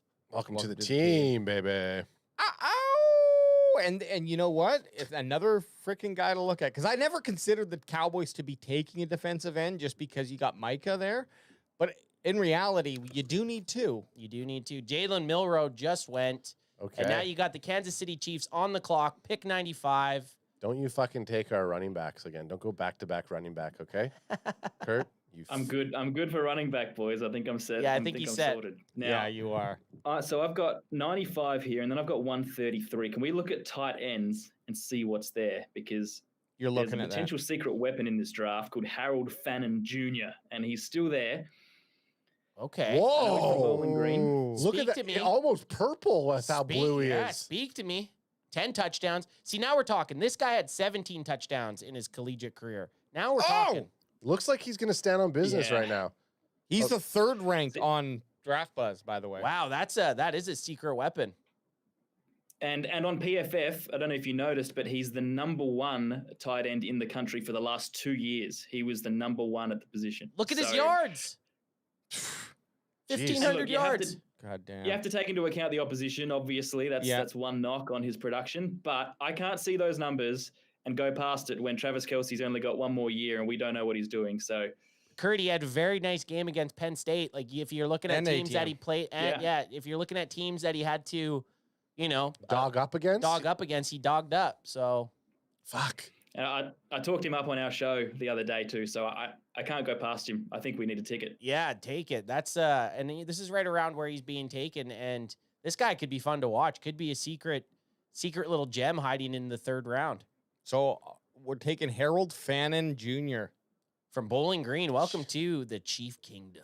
Welcome to the team. I Chief, like that. I'm liking what the Chiefs have done in this draft. Look at the Chiefs are drafting very well right now. That Henderson pick just makes me like his draft better than ours. And I'm gonna pick up the pace here. Kurt, we're all on the same team tonight, all right? If you get a better I'm feeling if it, you yeah. get a better grade than our draft, it's a team thing, okay? So what have you boys taken? Tackle, wide receiver, edge. Tackle, wide receiver, edge. Now this is our. Let's see if he's here. Jaden Blue. There he is. There we he got is. it. We got to take him. Hear me out here. Hear me out for a second. Okay, Hear me out and? here for a second. I do think we need a starting running back, and I do think he'd fit in nicely, but we didn't address cornerback. We didn't even look at cornerback. Cornerback is a big need. Is this 6'1"? This guy's Mello is 6'1", 190 pounds. Oh, fuck yeah. It's going to talk I'm just bringing up I just CBs, RBs. We're not doing a sexy draft tonight for us. So this fits right into how we're drafting tonight. We're fucking trench drafting. You can't say that the cornerback's in the trench, but just not the sexiest pick when you're taking a 4th rounder for Mello Dotson. and he didn't play slot. He played straight up cornerback. He played straight up corner. I like that. You need somebody that's going to play corner because you're not going to have Trevon Diggs, Kalen Carson from last year. You don't know what you're going to get from him. The Cowboys had a shit ton of depth issue at cornerback, but I do also hate not having a running back going into the 5th round. I do like saying Mello. Could I wear this jersey? This guy's jersey? I think I could. Give me a positive negative for Mello. Oh man, he's slow for a corner. I don't like that. That Okay. might have been my deal breaker. We'll go back. These are. I just have CBs and wide receivers up right now. Next is Noel Williams Okay, give me his size. from Cal. Kind of looks like 6'1", 200. And he's from Oxnard. He's from Oxnard. Oh, Oxnard, born and bred, California Golden Bears player. Let's bring him up here. And then let's see what he looks like. I want to see his measurables. Okay. Oh, Oh, I like it. I like that. He probably smokes weed. Just can tell by the hair. Interception 7. or just like the chill smile that he has. Not better. 44.5. Barely, Not great though, tucking man. barely. Not great, but we're in. So let's take the 4th round Let's territory. take a super fast running Yeah, back, or I'd trade rather trade it for a super slow. I think it's Jaden Blue. Yeah, I'm taking Jaden Through and Blue. through, I think it's true. It's Jaden Jaden Blue. Blue. Think Through it's and true and through. through and through. Jaden Blue, or Jadion, as his friends call him. Jadion. I don't even know where you got Jadion It's from. because it's Ashton Gianti, and so now every running back's getting a little extra, Jadion. couple extra vowels. Or... couple extra vowels. All right, Jaden Blue, welcome to the team. Welcome to the team. All right, We're now you back. got Kansas Now we're City. back on the Kansas Look, City just like Chiefs that. clock. Okay, so are you going to take a quarterback? You going to take a quarterback there, Kurt? Quarterback? A quarterback.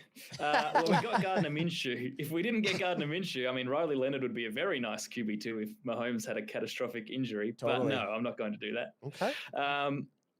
What I I like- think we need is a guard. I do like your fucking draft that you got going on here. Thanks, Okay. man.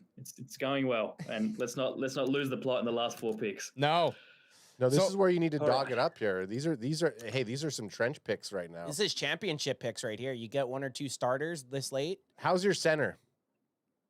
It's because Seth. Center, No. Saeed Humphrey. So Okay. Seth Superstar. Seth McLaughlin This is is just. I'm just saying he's a straight center. So it's like McLaughlin. right. McLaughlin, you're right. picking if you're not stoked on your center. Or maybe it's Jonah Mineham. Yeah, Jonah Mineham. This guy's Journeyman lineman. journeyman lineman. He's Played everywhere, He's literally, pla- except left guard. set left guard, but hey, throw him into a right Definitely, guard. So- he's regressed. He does the opposite of what we Yeah, want. but you can get him way later. His ADP's 185. He's picking out 133 right now. What's Luke Kandra showing us? 151, 151 a Malibu. not too Road. bad. What's No sacks. No What sack. happened in 2023 at 4 sacks? Had 4 sacks, but that was also his best overall. which is graded weird that it was his best season. overall season. And he had the most hurries. What's his snaps by alignment? Does he have a little bit of flexibility? Not Pure really. right guard. Pure right guard. Pure right RG. guard. Okay. 6'4", 323. Let me just see. We got Trey Smith, who's fine. Our problem is left guard. Suama Taia, who was taken in the second round last year, was benched. He was a disaster. So really, a left guard would be amazing. But I mean, we can train him up, right? We can Yeah, say, yeah. Luke, welcome to the team. Wait, Let's- what? Hey, Forever DC says, what does his hair look like? Bring him up. Let's Of check it course. out. Yeah, Like- this is. We need to see what he looks like. Luke I Kandra, you can't better believe I not. was going to jump into the pick without checking. Oh yeah, We're wanna not see it. judging how he looks. okay. Hey, Yes, Yeah. thick neck. thick neck, we got him. kind of broccoli hair. Looks like your lineman. Hey, he fits right in with your other guys. Kind of looks like he was stung by a bee in the face. A little swollen looking, but Look. If this guy wasn't playing football, a couple thousand years ago, he'd be in that gladiator arena, just killing slaves. Yeah, looks like he won the bonus round on the claw game at Chuck E. Cheese. I like it, man. You get a big boy with a thick neck. Yeah, Luke Draft Kandra. him. Draft him, bring Welcome him on to the the team. team. And you're rounding out that offensive line. It's looking good.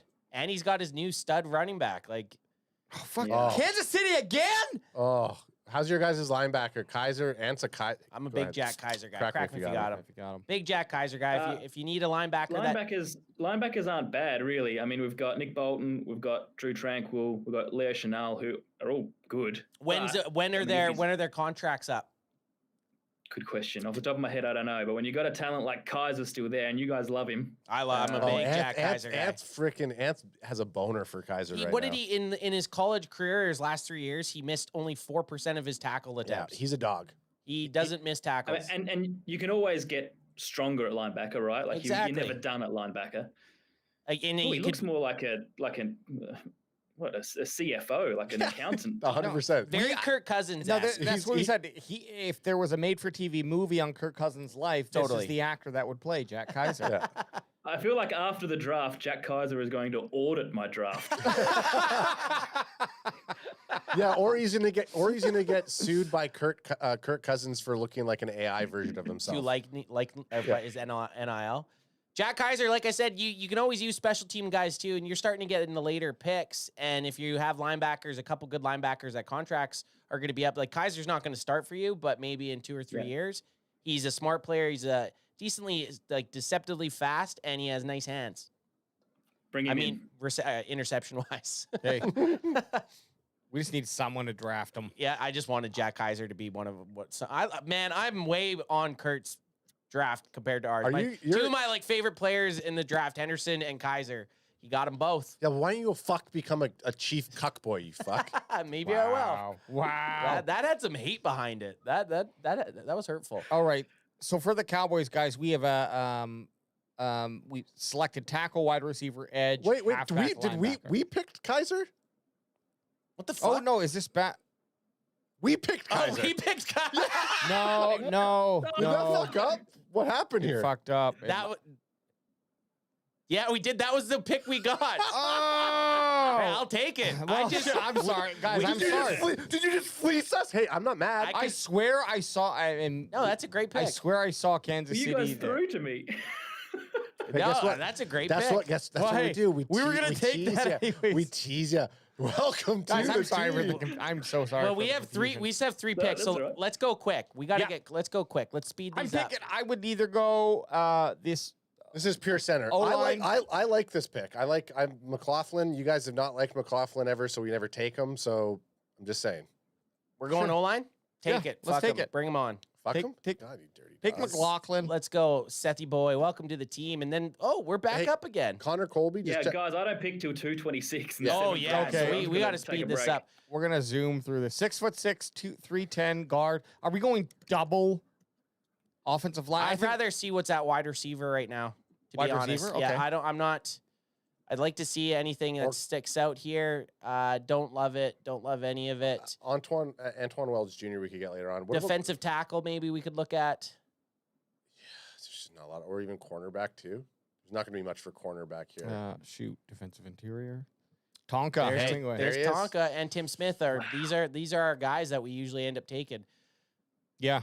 Either Tonka's the speed guy, and Tim Smith's your kind of big run stuffer. So it's what flavor you want. Do you want the speed guy or do you want the? I think we need the run stuffer, but Tonka is. Do we wait to see if we can get one of those guys at 204? I think because they're 185, but their ADP's kind of. I just think we go with one of those guys, like just to speed it up. Who's the next quarterback available? Just fuck with me for a second. Like quarterback? Did you say? Quarterback. Okay, so Brady Cook we could probably get on the next pick. Yeah. Okay, so I think we go Tonka and then we go quarterback. Okay. Poppy Likey. There you are. Tonka Hemingway. Welcome to the team. And Kurt said he doesn't pick till what, 220? Yeah, it's fucking just sit back and watch these boys. Watch these Canadians cook. It's flying through it though. Yeah. Realistically, the Cowboys need to try to trade any of these amount to move up to somewhere. Yes. Absolutely. I totally agree. They should not be sitting on 3 5th-round picks. So use 4 or whatever. Yeah, use 3 of them then to move up to a 4th. Yeah, exactly. So I think we take Curtis Rourke here, and then I think our next pick we could grab Taj Brooks or Ollie Gordon the second. Sure, Ad seems very convinced on it. And he's convinced me. Yeah, let's do it. Curtis Rourke. I like him. Canadian boy. To the team. He's a Canadian boy. That is true. Okay, Taj Brooks are gone, and I think did we lose? Yeah, we lost both, and we lost the chance to pick. Well, yeah, because these things happen. They both went. That's Ollie Gordon went, and Taj Brooks both went. Should have went with one of them, and probably could have got Rourke at the next one. Yeah. Well, you know what? Or Tyler Shaw. Hey, you my thought was thinking more of the rating that we'd get for these picks, but yeah, I liked it. I like that you had the rating under. Just you had to think about it. Well, quickly, guys, we got the tackle, the wide receiver, the edge, the halfback, the linebacker, center, defensive interior, and quarterback. We're kind of just BPAing, really. Yeah, we're just BPA now.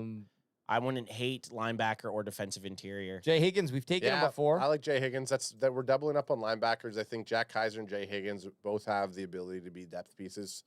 We know Cowboys have struggled with linebackers. He's small. Oh, yeah. He's small, fast. He is lots small, of tackles. fast. Kind of.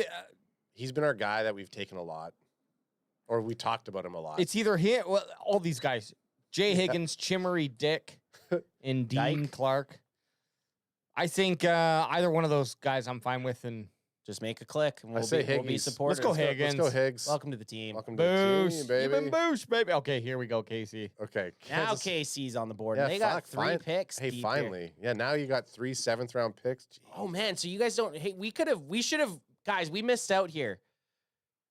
We should have traded? Well, Kurt didn't have any 5th-round picks. And we could have. And we had 4 of them. We could have. We could have made a trade. We could have made some moves with you. Got you some picks here. That would have been fun. Hey, that would have been funny. Kurt, we'll definitely have to get you on either on the draft or before again, so we can. Well, let's just read that fun. Let's just redo it, and we'll go back to the start of the draft. Yeah. Okay.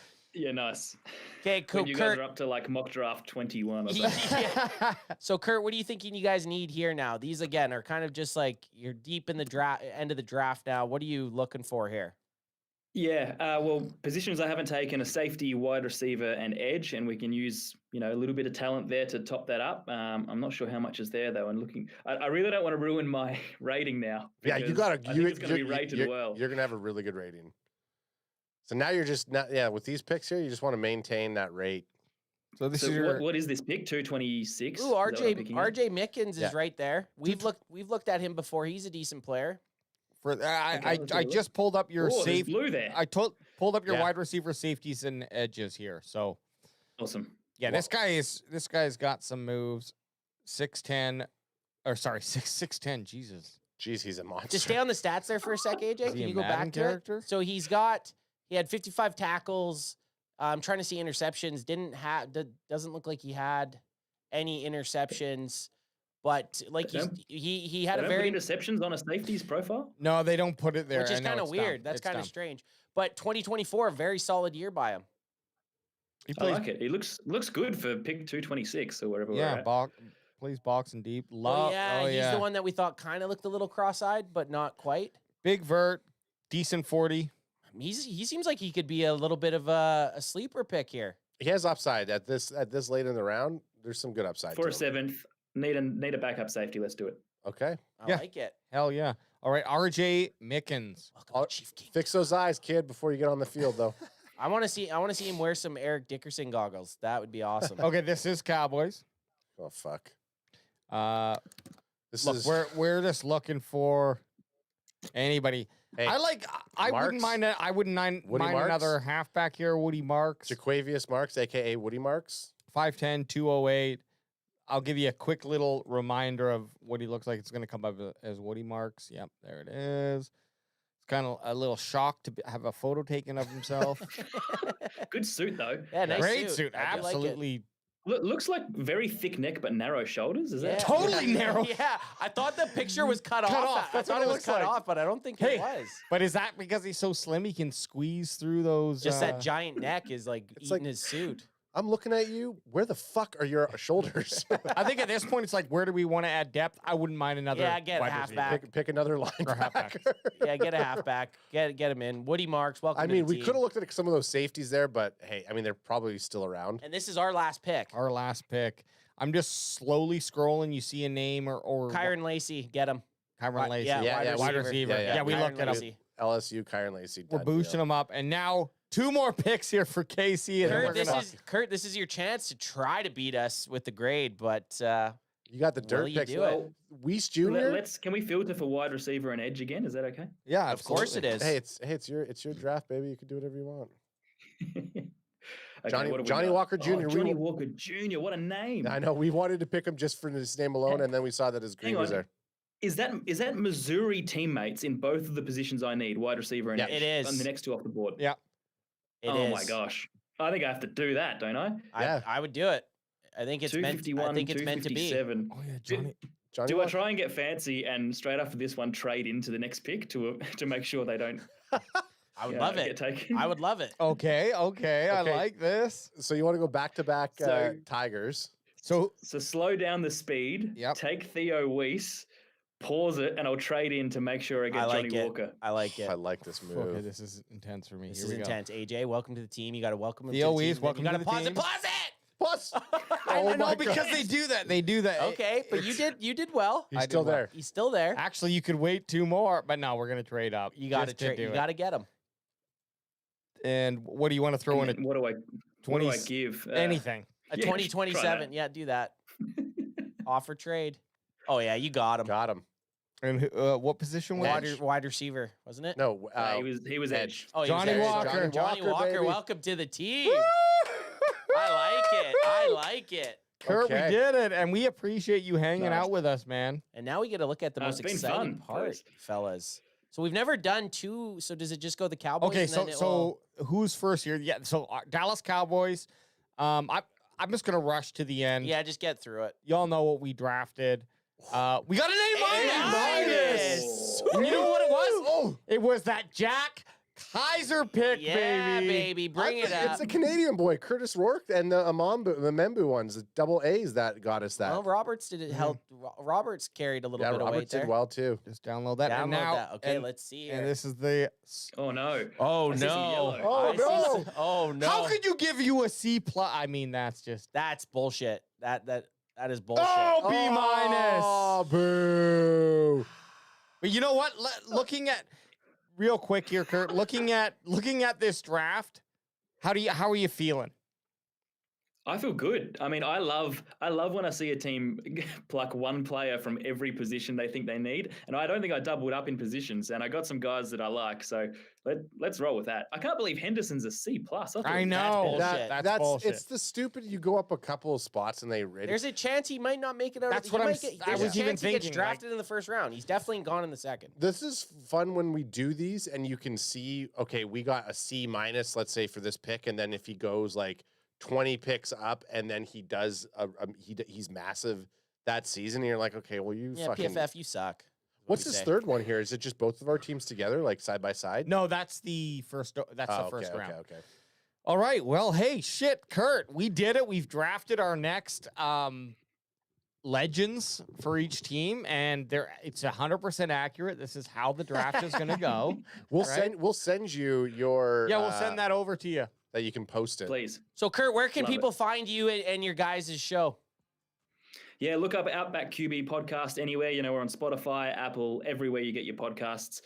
Subscribe on our Insta, Outback QB Podcast, and especially our YouTube. That's where we're trying to grow. And in the next few months, we'll have a few exciting things on there that are getting better and better. So Outback QB Podcast, and we'll come up in the search. Hey, if you do need a mind from the Dallas Cowboys, you know who to reach out to, okay? And we're very good 100%. at keeping it PG-13 if it's required to be PG-13.